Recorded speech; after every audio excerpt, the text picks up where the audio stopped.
আর যেই স্বামী ভালো, সেই স্বামী সবসময় চিন্তা করে আমার বউটা যদি একটু কটু কথাও বলে, ও যদি একটু কর্কশ হয়, ও কোনো পুরুষের সাথে কথা বলে না, চরিত্র নষ্ট করে না, এমন মহিলা রেখে দেওয়া যায়, ওকে পোষা উচিত, যত্ন করা উচিত। এটা হচ্ছে বুদ্ধিমান স্বামী। একজন বুদ্ধিমান পুরুষ কি করে?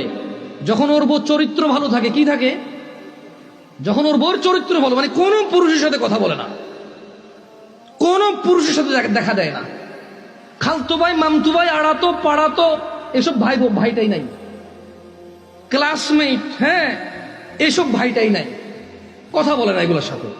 কিন্তু একটু জ্বালা যন্ত্রণা করে জামাইয়ের সাথে, cash cash cash cash cash, যেটা স্বভাব আর কি কিছু কিছু মহিলার, হ্যাঁ, করে।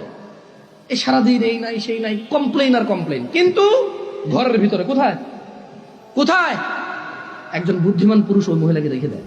কেন? ওই মহিলাকে আদর যত্ন করলে এটা মানুষ হবে, এটা চরিত্র ভালো। এটা কি ভালো? চরিত্র ভালো।